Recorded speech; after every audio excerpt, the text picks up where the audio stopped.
நான் எப்போவுமே எதை க்ளீன் பண்ணாலும் இந்த ஆர்டரில் க்ளீன் பண்ணுவேன். எனக்கு சுத்தமாக டயர்டே தெரியாது. இந்த டிவி யூனிட் கூட அப்படி தான் க்ளீன் பண்ணேன். இதை வீடியோ ஷூட் பண்ணிகிட்டே க்ளீன் பண்ணுறதுக்கு ஒரு 1/2 அன் ஹவர் கூட ஆகலை. அந்தளவுக்கு ஈஸியாக வந்து இந்த வேலை முடிஞ்சிச்சு. அதில் ஃபஸ்ட்டு நான் என்ன பண்ணேன் அப்படின்னா, டேபிள் மேலே இருக்கிற எல்லாத்தையும் எடுத்துட்டு, தேவையானதை எங்கே எடுத்துகிட்டு போய் வைக்கணுமோ அங்கே வச்சுட்டு, தேவையில்லாத எல்லாத்தையுமே தூக்கி போட்டுட்டேன்.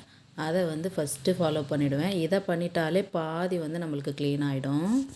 நெக்ஸ்ட் இங்கே ஒரு ஃபன்னான விஷயம் சொல்கிறேன். நீங்கள் துடைப்பமும் முறமும் கையில் எடுக்கவே கூடாது அப்படின்னா இந்த வேக்யூம் கிளீனர் வாங்கிக்கோங்க. ரொம்ப யூஸ்ஃபுல்லாக இருக்குது. ஏன்னா டஸ்டிங் பண்ணுறதுக்கு முன்னாடி இந்த வேக்யூம் பண்ணிட்டோம் அப்படின்னா கீழே வந்து எதுவுமே சிந்தாமல் இருக்கும். தென் லாஸ்ட் ஒன் வந்து டஸ்டிங் என் கண்ணுக்கு எப்போவுமே கீழே தான் ஃபஸ்ட்டு தெரியும், அதுக்கப்புறம் தான் மேலே தெரியும். ஆனால் அப்படி பண்ணவே கூடாது. மேலே ஃபஸ்ட்டு வைப் பண்ணிவிட்டு அப்புறம் கீழே வந்து வைப் பண்ணிக்கணும். நான் இந்த ஆர்டரை மிஸ் பண்ணேன் அப்படின்னா எனக்கு ரொம்ப டயர்டாக தான் இருக்கும்.